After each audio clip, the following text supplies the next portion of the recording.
reunião com o pessoal da Uniceplac, com o Michael, e estava dando problema de internet. Então, pode acontecer.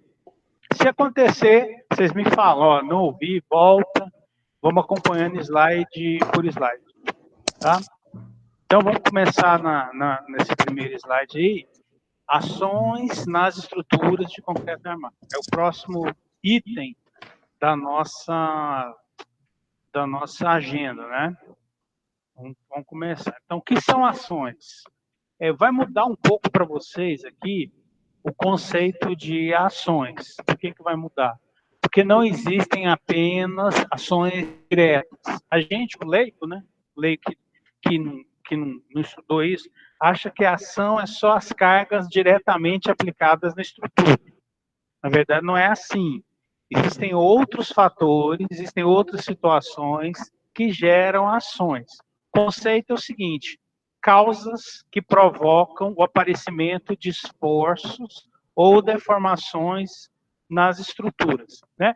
Na prática, são as forças e deformações, elas são consideradas como se fosse a própria ação. Vou dar um exemplo para vocês. O conceito é meio enjoado, né? Vou dar um exemplo para vocês. Quando a estrutura deforma por um motivo que, em geral, é variação de temperatura, ou então retração de concreto, ou então recalque de apoio. Quando a estrutura deforma, gera-se esforços.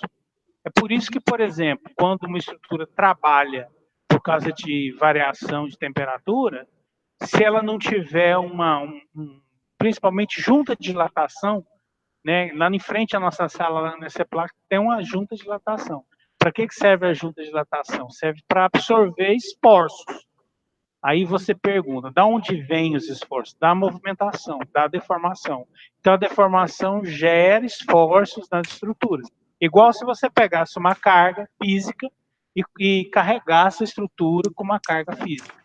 Então, deformações, qualquer tipo de deformação, gera esforços na estrutura. Além disso, existem também os esforços oriundos das cargas mesmo, né?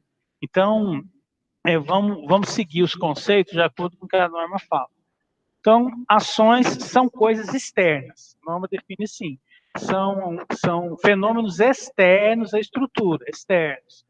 E elas causam forças internas e deformações. As forças são chamadas diretas, ações diretas. As deformações são chamadas ações indiretas. Um exemplo de força, de ação direta, carga de laje. Um exemplo de ação direta. Sobrecarga de laje, carga pontual, são exemplos de ações diretas. Um exemplo de ação indireta, deformação, né? Aliás, não é a deformação em si, são os esforços que são gerados pela deformação térmica. É um esforço, é uma ação indireta. Não é uma carga que você está colocando.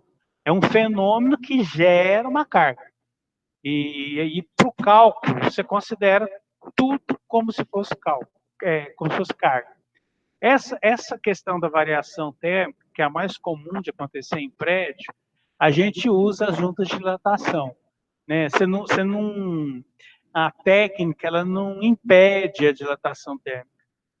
Nenhuma técnica impede a dilatação térmica em prédios normais. A não ser que você isole o prédio termicamente, que é impraticável de fazer. Então, em geral, o que a gente faz? O que o construtor faz? Projeta pontos, vamos dizer assim, que a estrutura aquelas tensões das deformações, elas vão se concentrar e aí vão provocar um efeito ali. Em geral, isso é nas juntas de dilatação. Prédio que não tem junta de dilatação, ele apresenta rachaduras nos lugares mais frágeis. E você olha para uma rachadura que não é por causa de carga, é por causa de dilatação térmica. Ou outros tipos de deformação. Às vezes você tem deformação volumétrica, deformação por retração, deformação por fluência. Então, deformações geram cargas, geram ações, né? Chamadas ações indiretas. As ações diretas são as forças mesmo, são as cargas.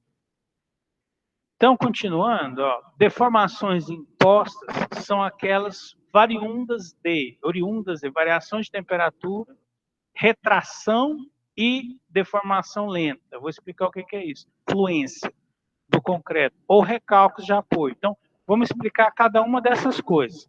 Variação de temperatura é isso que eu acabei de explicar. É quando você tem estruturas muito compridas, horizontalizadas. Em alguns lugares, é necessário colocar juntas para que as tensões da dilatação térmica se concentrem nas juntas. E aí, na junta é colocada uma borrachinha e aquela borrachinha funciona como amortecedor. Então, essa foto que eu estou mostrando para vocês aí no slide 3 é uma junta de dilatação, numa laje onde passa carro, na verdade fica em cima de um prédio, né? Então, você vê aí a junta, essa coisa metálica que vocês estão vendo aqui, ó, essa coisa metálica. Na verdade, isso é só uma capa, um enfeite, um detalhe. Aqui dentro da junta, isso aqui é uma separação entre placas, é um espaço entre duas placas de concreto, e essa separação entre as placas está preenchida por um material deformante, uma borracha. Então, usa-se borrachas, usa-se, às vezes, isopor, algum material que vai deformar e vai absorver as tensões, né? Então, eu estou falando aqui, ó, tensões impostas pelas variações de temperatura. Beleza, nós já entendemos o que é isso. Retração. Retração causa tensões. O que causa retração? Principalmente perda de água. O concreto, ele hidrata, né? Ele reage perdendo água. Ele reage à água, transformando, junto com os elementos do cimento lá, ela transforma naquela coisa chamada produto de hidratação. Então, o concreto naturalmente perde água. Sob determinadas condições, por exemplo, quando você tem temperatura alta, quando você tem a umidade relativa do ar muito baixa, você tem uma perda de água muito rápida no concreto. E aí o que acontece? Quando o concreto perde água muito rápido, ele retrai, ele encolhe, né? Encolhe. E quando ele encolhe, dependendo da velocidade do encolhimento, da retração, geram-se também fissuras. Porque, gente, a gente entende a fissura, a gente vê a rachadura lá, né? Numa viga de concreto, por exemplo. A fissurazinha. Na verdade, a diferença é o tamanho da rachadura. A fissura é uma rachadura pequenininha, trinca é uma rachadura maior, rachadura, né? É uma rachadura maior. Toda essa nomenclatura tem ela na norma. Mas a gente, às vezes, não esquece de analisar o que faz rachaduras, trincas, fissuras aparecerem no concreto. São os esforços de tração. O concreto, você pode comprimir ele o tanto que, dentro do limite dele, né, de FCK, você pode comprimir ele o tanto, é muito resistente. Agora, ele é pouco resistente à tração, né? Então, quando você vê rachaduras, trincas, fissuras, o que você está vendo é o efeito da tração. Alguma coisa gerou tração. Então, olha aqui, vamos voltar no slide anterior. A ação externa, ou no caso que eu estou abordando, a deformação, ela é a causa. A deformação é a causa. Ela causa o esforço de tração dentro do concreto. E esse esforço de tração é que causa a fissura, a rachadura, né? Então, voltando para o slide 3, né? Então, aí, a variação de temperatura, retração. Deformação lenta. Essa vocês não têm familiaridade com ela, então eu vou definir o que é. Deformação lenta é um fenômeno de aumento gradual de deformação com o tempo, sob constante tensão, sob tensão constante. Então, por exemplo, quando você pega uma viga e carrega ela, botei uma parede em cima de uma viga. Tem um tipo de deformação que acontece com o tempo. Nós não conseguimos nenhuma analogia disso com outros materiais, parece que só acontece com o concreto. A viga deforma. Você passa 1 ano, ela não deforma, passa 2 anos, ela não deforma, passa 3 anos, ela não deforma. Depois de 4, 5, 6 anos, ela começa a deformar, às vezes deforma muito. Então, é uma deformação de longo prazo, que acontece quando você tem um concreto antigo, relativamente antigo, e sobrecarga constante. Concreto é sobre carga constante. Então, é carga e tempo. Concreto sobre carga constante, ele pode vir a deformar por fluência. Certo? Então, fluência é o quê? Carga mais tempo. Pode acontecer em prédio antigo. Eu já tive casos, os caras me chamaram, prédio tem 20 anos, essa viga agora está deformando. E nós fomos analisar deformação por fluência. Então, a fluência causa deformação. A deformação causa o quê? Tensões internas, né? Que é o que a norma define, certo? Então, deformações causam tensões e ações também causam deformações, são as principais, né? Ah, tem mais uma que eu esqueci aqui, que é o recalque do apoio. O que é o recalque do apoio? É quando o apoio desce. Nós estamos estudando solo juntos, e nós vimos essa semana sobre retração e compactação, né? Vimos um pouquinho, depois a aula da semana que vem é só sobre compactação. Aliás, semana que vem não, depois da prova. Vai ser sobre compactação. Então, o solo, as partículas se aproximam se o solo não estiver bem compactado. Então, você faz uma fundação de suporte de base, uma sapata, um tubulão, bota carga nela. Botar a carga é o quê? É você construir o prédio e botar parede, botar laje, botar piso, botar revestir, botar móvel, pronto, carregou. Aquelas cargas caminham, como eu expliquei para vocês, lajes vão para as vigas vão para os pilares vão para a fundação. É muito comum a fundação descer. Isso chama recalque de fundação. É comum ela descer. O que não pode? Descer muito. Se desce muito, aí você começa a ter problema no prédio. Você começa a ter rachadura, é o principal problema, né? Começa a ter rachadura, começa a ter outros tipos de patologia, porque no México tem um prédio, que é o prédio do Banco Central do México, porque a cidade do México foi construída em cima de um lago, né?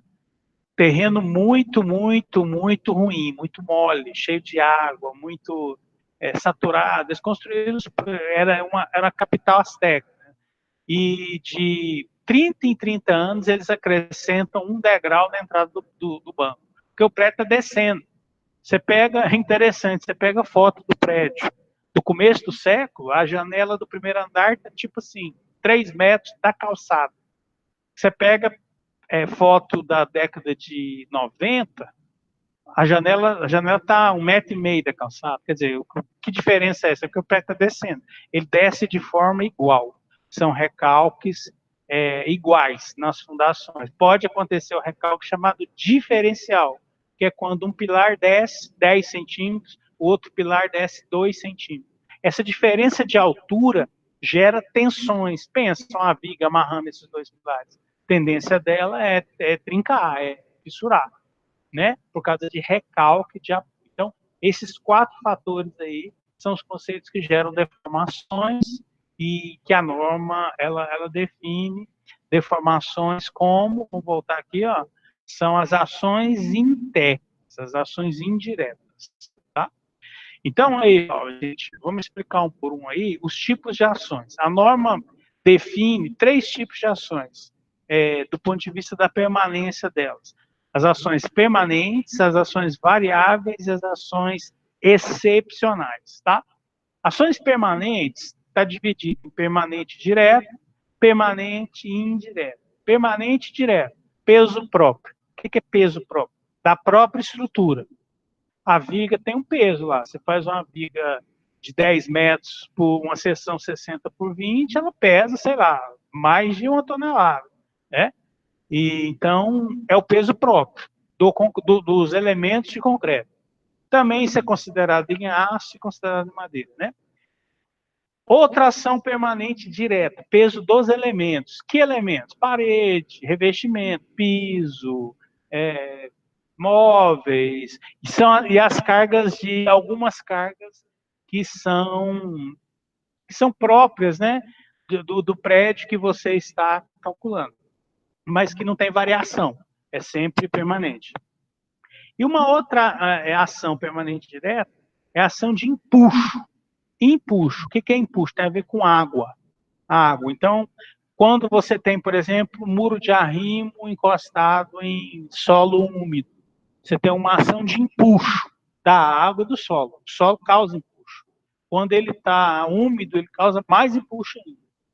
Outra coisa, reservatório. Qualquer coisa que você vai fazer, você vai trabalhar com reservatório. Se você for fazer uma casinha, você vai ter que ter um reservatório. Só que nem todo reservatório é de concreto.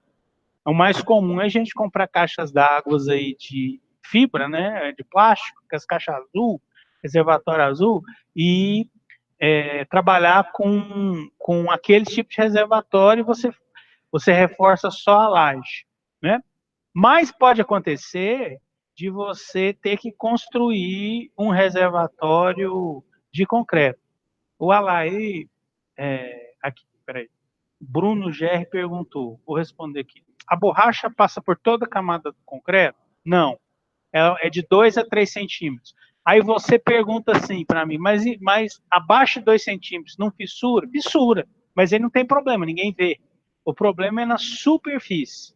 Então, obra de piso, por exemplo, de laje, você vê os caras abrindo a junta de dilatação, em geral abre elas com aquela serra de concreto. Parece uma motoquinha com o lugar da roda da moto tem uma serra. Ela vai cortando o concreto e abrindo aqueles sulcos ali, aqueles buraquinhos, né? Aquilo ali vai ser preenchido com borracha. Não corta a laje inteira, não se corta a laje inteira. Só a parte superior dela. 2 ou 3 centímetros é o mais comum. Vocês podem ver isso em supermercado que tem piso de concreto. Por exemplo, não sei se o Extra é assim, mas os atacadões todos são assim. Olha para o chão, você vai ver uns cortes, que são juntas de dilatação, né? No piso, no piso. Tem aquilo entre vigas? Tem. Quando o prédio é muito comprido, é um prédio horizontal muito comprido, por exemplo, a norma fala em 20 metros, mais de 20 metros. Ele tem que ter uma junta de dilatação no meio dele, a 10 metros. Aí, como é que é feito isso? A estrutura é interrompida mesmo. Você faz um pilar e para. E continua ela, faz outro pilar do lado do primeiro e continua. Para ter um espaço entre os dois pilares, com um prédio baixo e comprido, né? Aí, naquele lugar, você corre a borrachinha. Nesse caso aí, todo o longo da seção da peça. Laje não, piso também não. É só na parte superior, tá? A Alair perguntou assim, a questão do México, né? O México é o seguinte, a cidade do México era um lago. Era um lago, na verdade, uma cidade muito bem construída, em cima de um lugar cheio de água, tinha muitos canais, era uma cidade moderna até para a época, né? Embora não fosse europeia, os europeus ficaram doidos quando viram. Então, o que os espanhóis fizeram? Eles derrubaram a cidade e construíram uma cidade nova. Derrubaram a cidade inteira e construíram uma cidade nova, porque para eles aquelas coisas dos astecas era tudo do demônio. Então, eles destruíram e construíram de novo. Esse Banco Central do México, ele é um prédio alto, deve ter uns 30 pavimentos. E ele está afundando inteiro. Por que ele está afundando? Porque o solo não dá suporte. Então, o banco está lá construído e muita carga em cima e ele vai afundando vagarosamente, né? Então, por isso que eu falei, no foto do começo do século, o Banco Central do México, a janela dele está altona lá, 3 metros de altura. Hoje em dia está 1,5 metro do chão. Por quê? Porque o prédio está descendo. Certamente eles têm que fazer, de vez em quando, algumas adequações do prédio, né? Tubulação que desalinha, mas eu nunca estudei sobre isso. Eu sei que o prédio está descendo, desce muito. Quer ver um outro exemplo?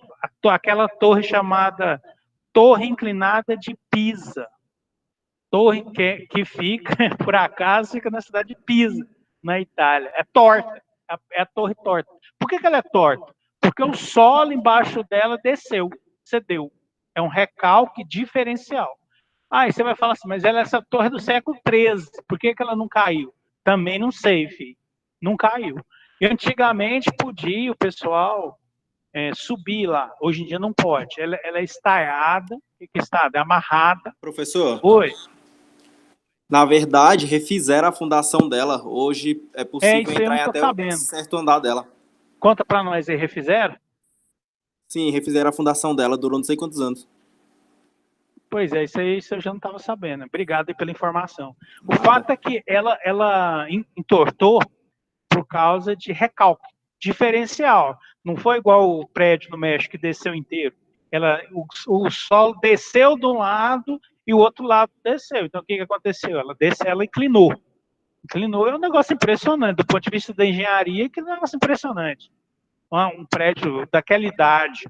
Em Santos, tem muitos prédios que são meio tortos também, alguns graus.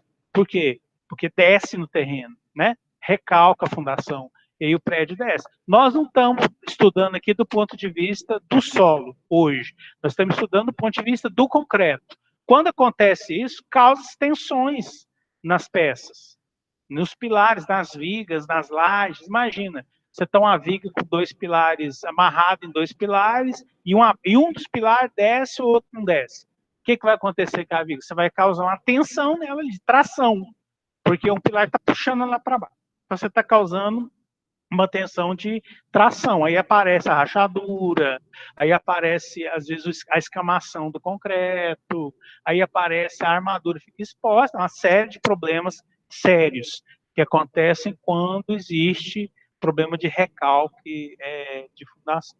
Pode postar as perguntas aí, tá, gente? Se alguém tiver mais alguma pergunta aí, eu paro e respondo. Beleza, não é bom. Então, eu estava falando de empuxo, né? Empuxo é água, tem a ver com água. Né, e acontece em elementos verticais. Nós temos muitos elementos verticais na construção civil, principalmente reservatório.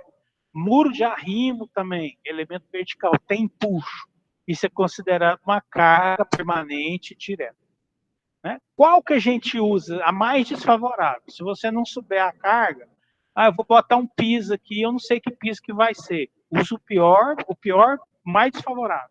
Quer dizer, para nós, o que é desfavorável? Pesado. Você usa o mais pesado. Se você não souber a especificação, você calcula usando o mais pesado. Que, por acaso, no caso de piso, é granito. Tá? Então, essas são as ações, chamadas ações permanentes diretas. Tá? Então, do outro lado aqui, ó, nós temos as ações permanentes indiretas. O que é uma ação permanente indireta? É uma deformação causada por um fenômeno externo, e essa deformação causa tensões na estrutura de concreto, que a gente calcula para elas. A gente põe ferragem para elas. Primeiro aí é retração lenta que é uma coisa do concreto, né?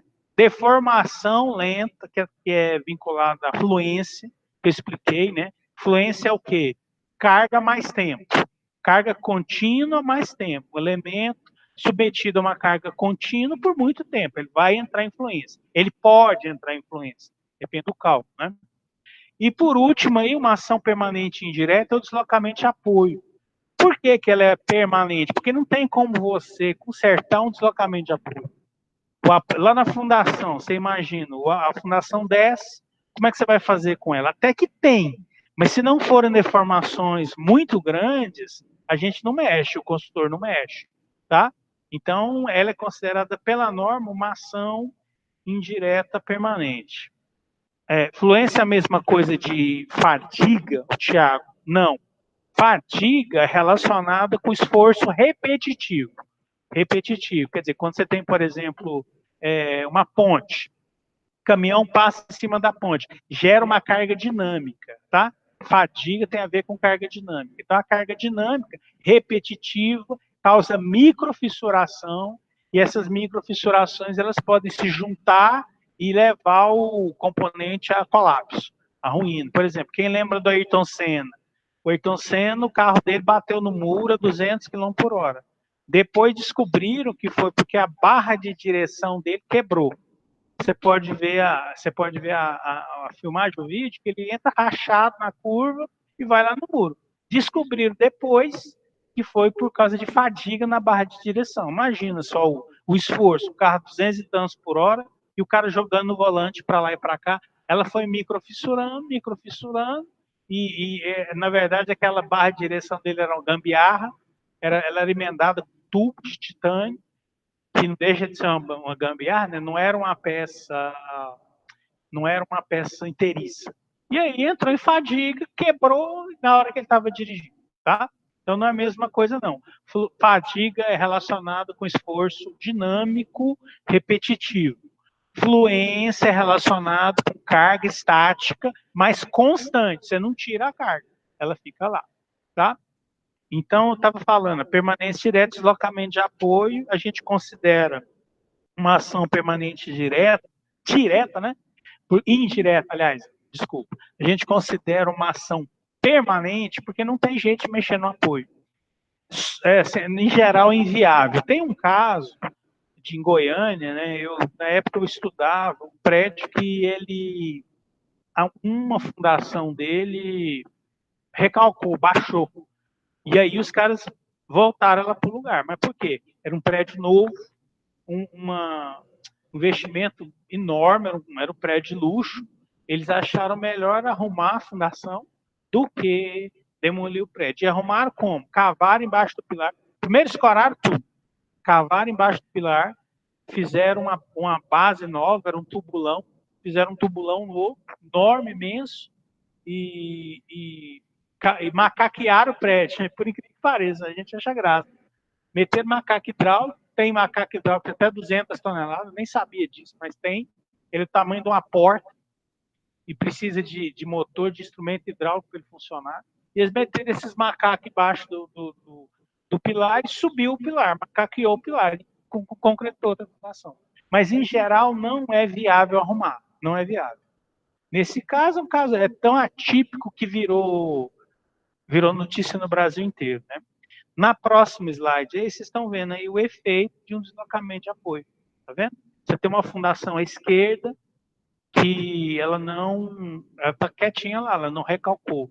E você tem uma fundação à direita que ela recalcou, o solo desceu. Olha embaixo dela aí, o solo desceu. O solo desceu, a parede que está entre os dois pilares trincou, né? Porque criaram-se tensões. A viga no pé aí, ó. Isso aqui é a viga, ó. Tá vendo? Isso aqui é o muro, isso aqui é a viga. Tá vendo a trinca? Trincou. Por quê? Esse efeito de recalque causou um esforço aqui, ó, de tração. Aí ela trincou. Tá? Então, quando a gente fala deslocamento de apoio, uma ação permanente indireta, é isso que acontece. Seguindo, aí nós temos as ações variáveis, quer dizer, ações permanentes, tá, o tipo dela lá. Ações variáveis. Entre as variáveis, nós temos ações diretas, variáveis diretas e variáveis indiretas. Variáveis diretas, em geral, são relacionadas a uso, em geral. Então, da esquerda para a direita aí, ó. Acidentais previstas para uso. Movimentação, impacto, né? Eventualmente a mudança de natureza do prédio. Eu já dei esse exemplo para você, mas você projeta esse prédio onde você placa aí para ser uma sala de aula. De repente, o curso de educação física resolve ter uma academia e mete aparelho na sala. Pode acontecer? Pode, mas tem que ter uma análise da estrutura, né? Se a estrutura vai aguentar aquela mudança de finalidade do prédio, porque cada coisa que a gente projeta tem uma carga própria. Então, são as cargas, em grande parte, são cargas acidentais, cargas de movimentação, carga de impacto. Tá? Outra variável direta, vento. Como é que a gente calcula para vento? O uso máximo de vento, máximo de carga de vento, no pior dia do ano. É tabelado isso. Quando você for calcular isso, você pega uma tabela e vê lá e você tem quilonewton. Quanto? Quilonewton por metro quadrado, olha que bacana. Quilonewton por metro quadrado, quanto que é a maior carga de vento do pior dia do ano. É assim que a gente lança. Obviamente, essa carga é horizontal, né? Não é uma carga vertical. É a carga que causa tração em pilares. Os caras perguntam, por que o pilar é todo armado? Tem tração no pilar? Tem. Ele atua predominantemente a compressão, mas tem tração nele também, especialmente causada pelo efeito da carga de vento. Tá? Carga de água também. Bom, vento é o seguinte, gente, vento derruba prédio. Quanto mais esbelto é o prédio, pouca base, muita altura, né, mais sujeito ele é à ação de vento.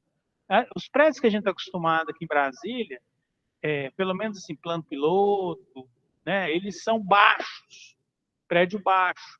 Então, prédio baixo tem pouco impacto essa carga de vento, tem mais impacto em prédio alto. Por exemplo, o galpão é baixo, mas ele tem pouca estrutura, ele é pouco rígido. Então, vento já vi derrubar galpão, vento derruba. Tá? Água é o quê? Duas coisas, lâmina de água, que pode ficar acumulada em algum lugar da estrutura. Seu projeto não deve permitir isso. Por exemplo, eu tenho uma laje. Aquela laje tem que ter um caimento para a água não criar lâmina em cima dela. Ou então reservatório. A carga de água não é permanente, não é, porque pode ter variação. Você tem a piscina cheia até 30 centímetros da borda e, eventualmente, por algum motivo, ela enche até na borda toda, né? Por algum problema. Ela enche até na borda toda. Quer dizer, 30 centímetros vezes 1.000 quilogramos por metro quadrado, 300 quilos por metro quadrado. É muita coisa. Tá?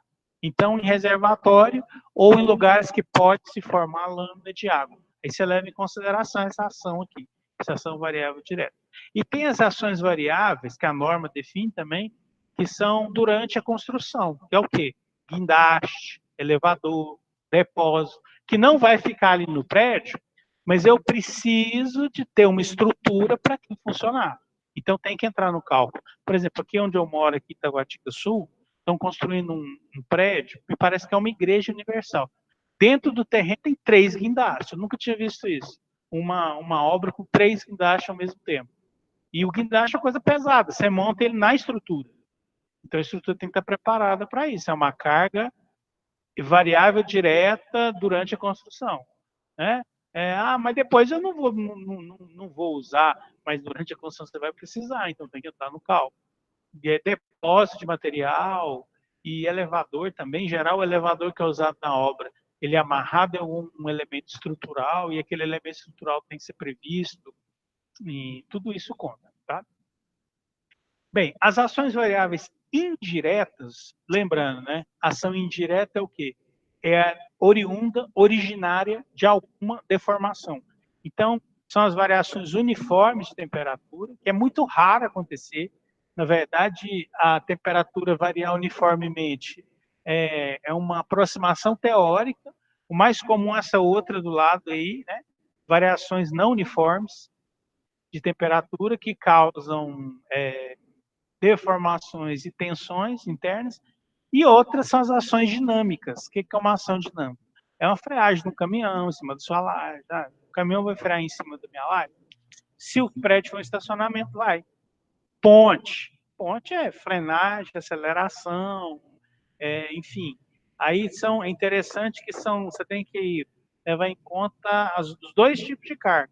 Você leva em conta a carga oriunda do peso do caminhão, olha que interessante, e leva em conta a carga oriunda dinâmica, né, o efeito do caminhão estar passando, freada, aceleração, olha, quem for fazer ponte aqui no último período, pode preparar o lombo, porque é difícil, cara.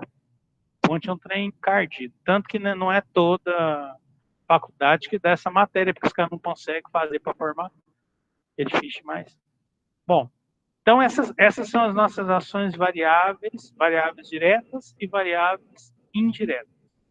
Deixa eu ver aqui se tem alguma pergunta. Não tem pergunta não. Então, vamos para frente. E tem as ações excepcionais. A NBR 8681/84, eu procurei se tinha uma mais recente, mas não achei não. Define as ações excepcionais, são aquelas que têm uma duração extremamente curta e muito baixa a probabilidade de ocorrência durante a vida útil da estrutura. Quer dizer, o pessoal calcula isso muito como para a região que tem terremoto. Ia fazer ponte, mas não vou mais. Nosso companheiro faz, rapaz, faz. Não tenha medo, mete peito.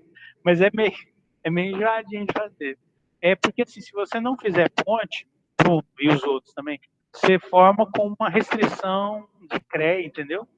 Fica na sua carteira. Engenheiro civil exceto de pontes. Olha que bosta. Aí você pega um serviço no Pará para fazer pontes, você não pode fazer porque você não fez a matéria. Então, na faculdade, os professores aliviam lá e no final você passa. Mas não é fácil, não, é difícil. Bom, então, voltando aqui às ações excepcionais, né? Por exemplo, é muito considerado terremoto, lugar que tem terremoto. No Brasil não tem. Então, é muito considerado choque de veículos em pilar, em estacionamento. Eu tinha até um professor que fazia uma brincadeira machista, falava que as mulheres vão sair dirigindo e arrebentando os pilares. Os homens também fazem isso, né? Quebram os pilares. Essa ação de quebra do pilar, ela é prevista no cálculo, por incrível que pareça, né? Ela é prevista no cálculo, que um dia uma caminhonete pode bater aqui e abalar o pilar.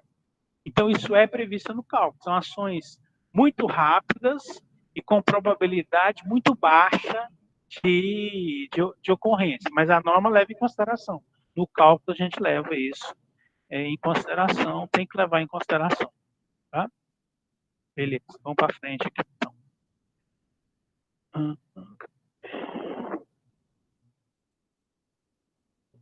Tá. Isso aqui que eu vou falar para vocês agora é uma das coisas que a gente depara quando vai calcular a estrutura, né? Os nossos programas, eles têm isso como default. Quer dizer, você não precisa, em geral, você não precisa alimentar o programa com esse valor. Mas o valor de cálculo das ações, ele é majorado. Então, se eu tiver uma carga de parede, uma parede aqui de 1.300 quilogramas por metro quadrado de parede, aí você multiplica pelo comprimento dela, você vai ter aqui de metro cúbico, você não usa essa carga. Que carga que você usa? Você usa uma carga majorada 40%. Em 40%. Toda carga a gente multiplica por 1,4. Por que faz isso, vocês alunos? Por quê? Segurança. Segurança. Isso é um coeficiente de segurança aplicado às cargas. Eu acho que eu falei isso numa aula. Como é que a gente faz isso? Você majora as cargas, joga as cargas para cima, e em geral a gente usa 40% a mais, por isso que dá 1,4 aí. Você joga as cargas para cima e joga as resistências para baixo. Na aula passada eu postei alguma coisa disso, que embora a resistência do aço ao escoamento seja 500 MPa, a gente usa 435. Por quê? Divide por 1,15.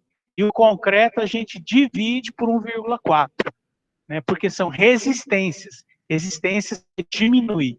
E ações, você faz o quê? Você aumenta.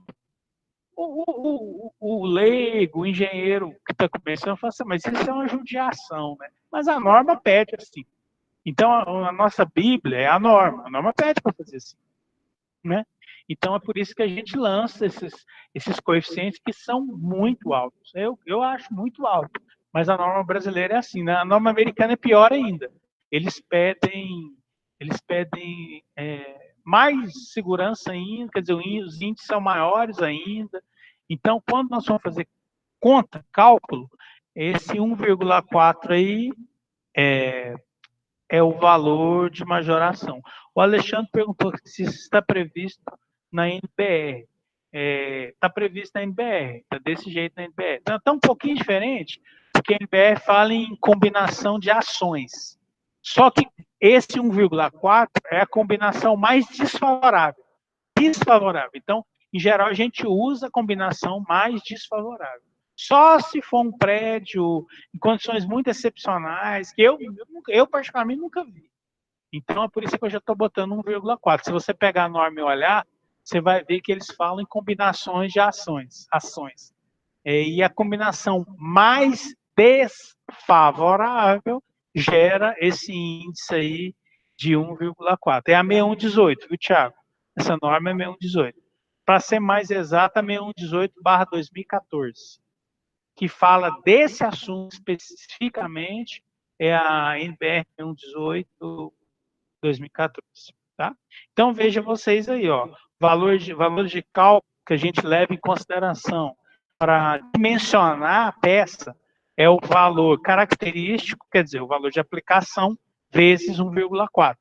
O que é MD? Momento. O que é VD? Carga cortante. O que é ND? Carga normal. O que é TD? Carga de torção. Essas 4 cargas são as que agem nas nossas estruturas, né? Pilar é mais compressão, então é uma carga normal, então é N. Viga é mais flexão, então é uma carga de momento, M, MD, né? M de Maria, N de navio, tá? E aí você pega a carga de aplicação, a carga real, né? Vamos dizer assim, entre aspas, pega a carga real e multiplica por 1,4. Aí você vai ter a situação mais desfavorável. Você tem que trabalhar com a mais desfavorável. Os meninos do Bruno aí, da ponte. Ponte é pior ainda. Ponte, como é que são cargas dinâmicas, os índices são diferentes. Para carga dinâmica, os índices são mais altos. Então, não é 1,4, não. Pode chegar até 1,8 no caso de ponte. E a norma é um pouquinho diferente também. Eu preciso conseguir aqui. Bom, então, vou mudar de assunto aqui. Vou falar um pouquinho de características físicas do concreto, tá? Só para fechar essa parte anterior, isso aqui nós vamos utilizar quando a gente estiver mexendo com cálculo.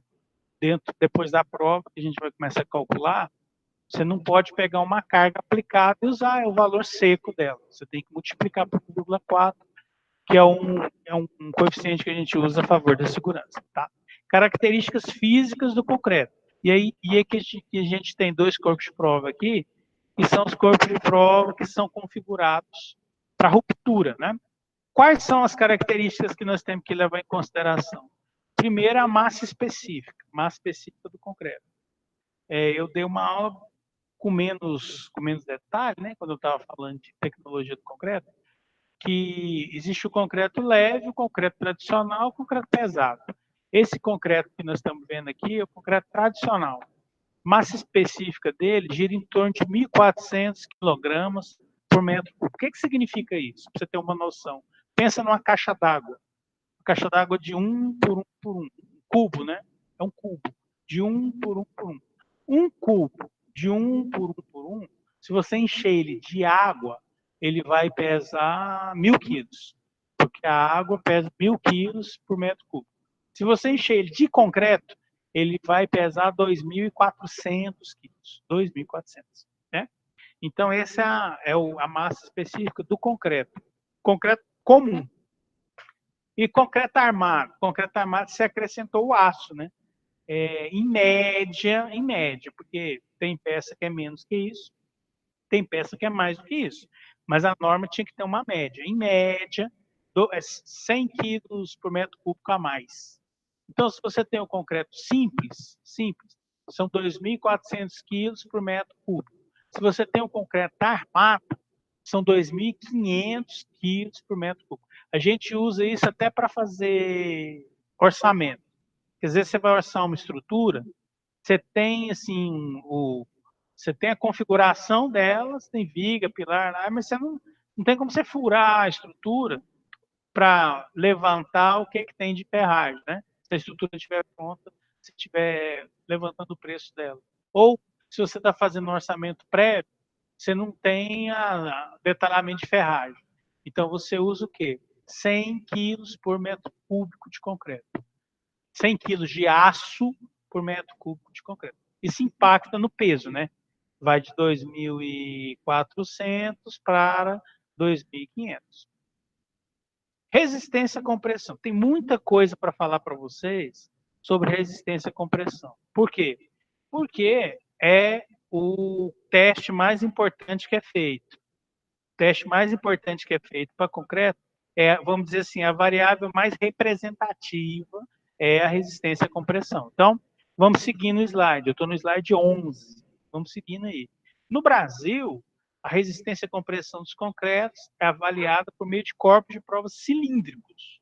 Ou 15 por 30, ou 10 por 20, de acordo com essa norma aí. Só que, gente, a gente quase não usa corpo 15 por 30 mais. Ele é muito pesado, gasta concreto demais, é muito difícil de manipular. Então, o que é muito usado? O 10x20. Esse corpinho de prova cilíndrico, que vocês estão vendo aqui na foto. Tá? Ou 15x30 ou 10x20. O ensaio para determinar a resistência é feito em umidade de 28 dias, a partir da moldagem. Aí, na foto da direita, você tem uma prensa comprimindo um corpo de prova. Por que é 28 dias? Porque a idade de 28 dias é que determina a resistência característica do concreto, o chamado FCK. Ele é medido com 28 dias. Por isso que a gente faz o ensaio de resistência à compressão a 28 dias. Então, você está concretando lá, chegando caminhão no sua obra, caminhão atrás de caminhão. Você vai tirar três corpos de prova por caminhão, é o mínimo que a norma determina, e todo mundo só faz o mínimo, né? Lógico, porque se tirar cilindro a mais é custo a mais, custo mais alto. Então, você vai tirar o mínimo e vai mandar para o laboratório. O laboratório pega aqueles corpos de prova e rompe. Peraí que deu um eco. E rompe a compressão. Desse jeito aqui, ó. Prensa aqui. Isso aqui nós vamos fazer assim que a gente voltar. Deus quiser. Rompeu o corpo de prova, que é a compressão, com 28 dias. Então, a pergunta que faz, né? Se der problema, depende do problema que dá. Depende do quanto o corpo de prova está abaixo do valor de cálculo. Porque pode acontecer muito problema. Pode ser um concreto tá ruim, a moldagem foi mal feita, né? O operador tirou o concreto muito de cima do caminhão, tem muita água, aí dá menos resistência. Então, o engenheiro responsável, você, vai entrar em contato com os seus parceiros, seu calculista, sua usina de concreto, e falar que a resistência foi mais baixa. A partir daí vai se considerar uma solução. A pior solução é a demolição, que pode acontecer, já aconteceu, tá? E aí passa por reforçar a estrutura, passa por medir, avaliar se não teve algum erro na medida, enfim, vários fatores aí. O que é que nós temos que entender agora? Nós temos que entender que esse teste aqui é feito com 28 dias por causa da resistência característica do concreto. Olhem essa foto da esquerda, vocês vão ver aqui tipo um chapeuzinho amarelo no corpo de prova. O que é esse chapeuzinho amarelo? É um capeamento de enxofre.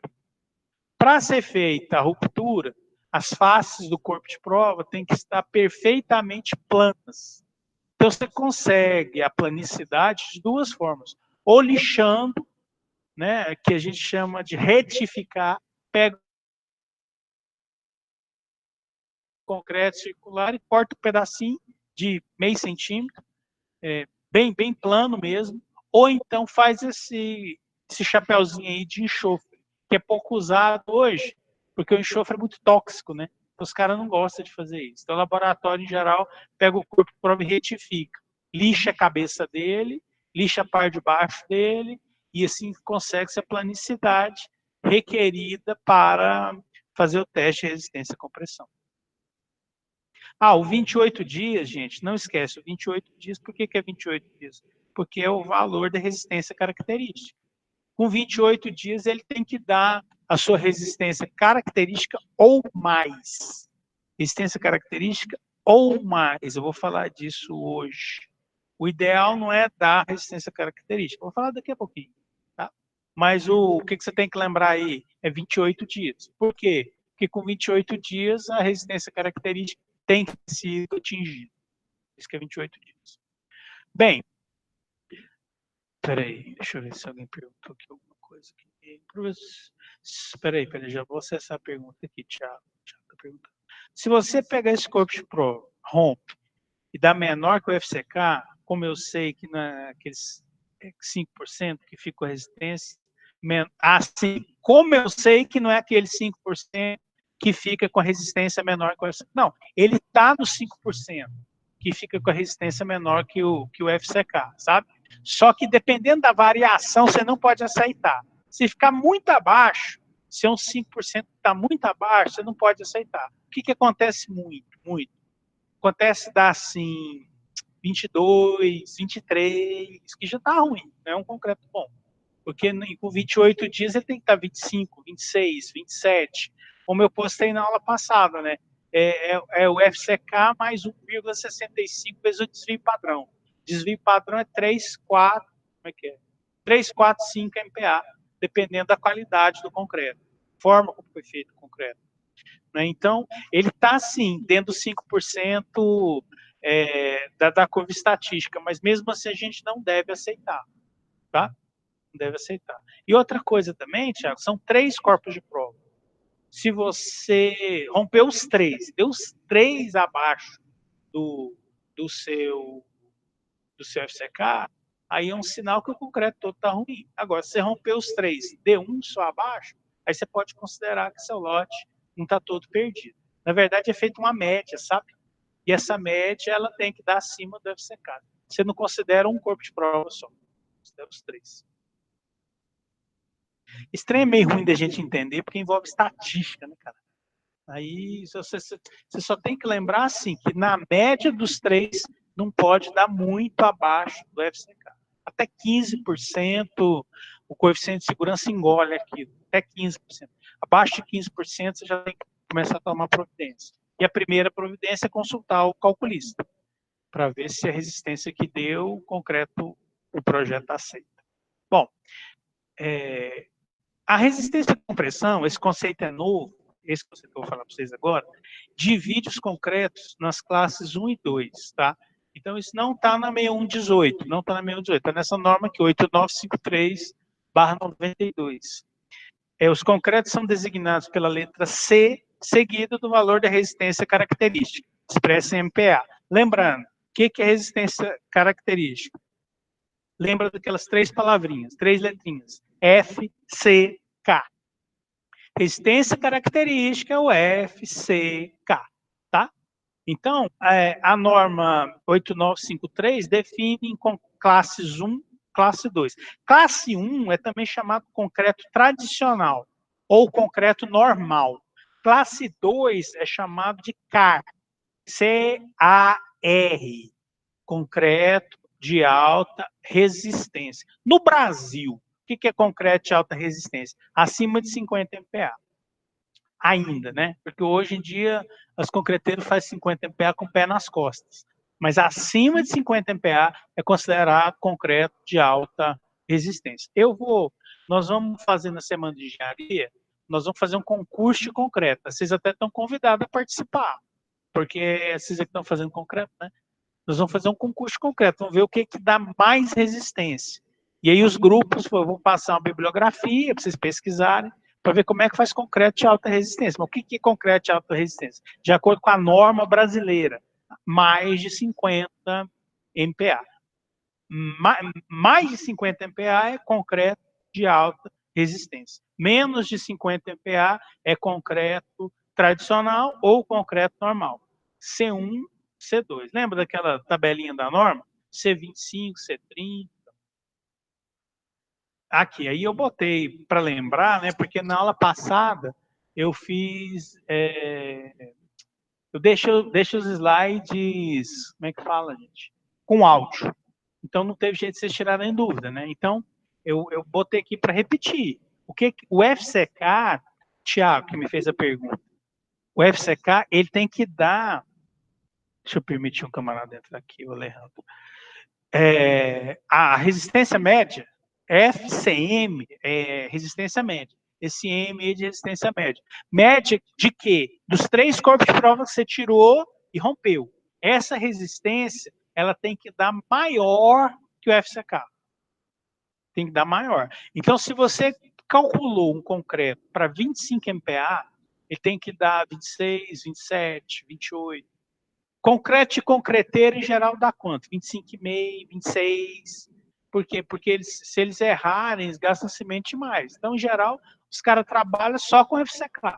Mas concreto feito em obra, e foi você que fez o traço dele, ou algum engenheiro seu que fez o traço, e tem que dar bem mais do que o concreto, do que a resistência característica do concreto. Né? De acordo com a norma, nós temos que lembrar lá que a menor resistência característica permitida em Brasília é 25 MPa. Acho que tem um texto disso aqui. Tem, eu vou esperar para explicar. Então, Nesse slide, você tem que lembrar o quê? O FCM medido, os 3 corpinhos de prova lá que você pegou e rompeu, tem que dar mais que o FCK. Tá? Tem que dar mais quanto? Tem que dar mais até 1,65 vezes S. Né? Tem que dar mais que o FCK, porque senão não pode dar menos. Ah, o FCK é aceito? Se der a mesma coisa, eu peguei os corpinhos de prova e rompi. Deu 25. É aceito? É aceito. É aceito. Aqui, o Alexandre Alfredo perguntou assim: os 3 é pegar tudo junto? Tudo junto, no caminhão. Só que tem uns macetes para pegar, sabe? Qual que é o macete? O caminhão chega cheio. Chega rodando, chega cheio. E aí, a hora que ele encosta na obra, em geral, o balão para de rodar. Para de rodar. O que acontece com o material mais pesado? Desce para o fundo do balão. Então, aquele concreto de cima ali, ele fica com uma relação água-cimento maior, porque o material mais pesado desce para o fundo do caminhão se o caminhão estiver parado, né? Tem aquele líquido lá, aquela coisa pastosa, mas o material mais pesado desce para o fundo do caminhão. Então, quando o cara do laboratório, que em geral os caras que andam nas motoquinhas, as motoquinhas que é aquele sidecar, parece motoca de entregador de gás. Quando ele chega na obra, se ele não tiver experiência, ele vai lá em cima e pega uma amostra lá de cima, que é mais fácil. Só que ele está pegando uma amostra com relação ao aquecimento mais alta, caminhão parado. Relação ao aquecimento mais alta significa concreto com a resistência menor. Então, qual que é o macete que os caras fazem? Dá uma batida no balão, dá uma girada, aí ele sobe e pega, logo depois de girar. Ou então pegar da bomba. Na hora que o concreto passa do balão para a bomba, o cara pega 3 ali da bomba. Mas é no mesmo momento, tá, Alexandre? É no mesmo momento. É no mesmo caminhão. O caminhão está parado ali naquele momento que os caras extraem os corpos de prova. Naquele momento ali. Lote de 3 lotes, no mínimo, 3 corpos de prova por caminhão.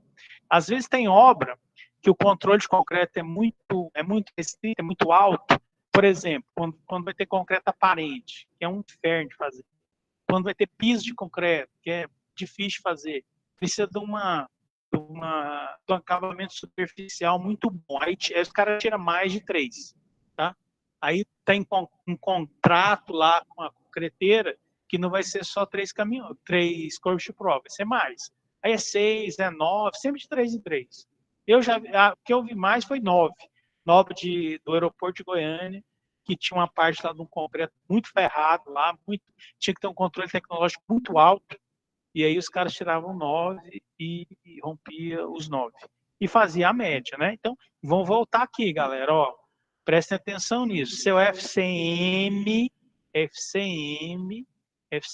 aqui, ó, que é o que o FCM? O FCM é o medido.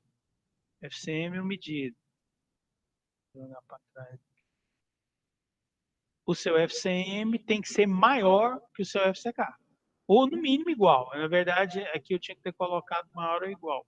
Mas no mínimo igual, não pode ser menor. Na média, não pode ser menor. Então, o que os meninos perguntaram aí? Às vezes um não dá, mas os outros 2 dá. Aí, na média, eu tenho um resultado bom. Beleza. Esse 1,65S que é o desvio padrão, né? Estatístico. Como que os caras chegaram em 1,65? Não sei. Mas chegaram em 1,65 para poder... É uma forma de expressar, né, a inexatidão do concreto. E o S é 3, 4 ou 5 MPa, que tem a ver com a forma como o concreto foi feito. Quanto pior o controle tecnológico do concreto, mais alto é o S. Ah, eu fiz da betoneira lá na minha obra, então seu S tem que ser 5, meu filho. Ou seja, o seu concreto medido, né, o seu FCM tem que ser o FCK mais 1,65S. Olha aí, cara. Dá alto demais, né? Se for 25,65 mais 5, dá quase uns 8 MPa a mais, é muita coisa. Bom, mudando de slide aqui.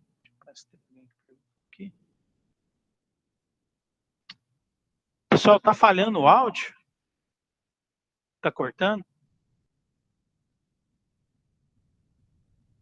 Assim, o Thiago Paiva aqui. Aproveitando a oportunidade, explica aquele conceito da dispersão na curva de Gauss. Alejandro, você está ouvindo, meu filho? Fala comigo aí. Eu vou abrir aqui o PowerPoint na aula passada para poder explicar aquilo para vocês. Resistências, cadê essa aqui? Essa aula que eu deixei lá, né? Então, essa aqui é a curva de Gauss. É um sino, tá vendo? É um sino. Então, é um levantamento, o cara fez um trabalho, esse Rush, 1981, ele moldou aí mais de 500 corpos de prova e criou essa curva de Gauss. E a partir daí, ela vem sendo copiada, né? Às vezes tem gente que repete com 500 corpos de prova, mas em geral não. Professor, Oi? não trocou de slide. Trocou não? Peraí, deixa eu ver o que eu faço aqui. Só um minuto. Tecnologia danadinha, menino.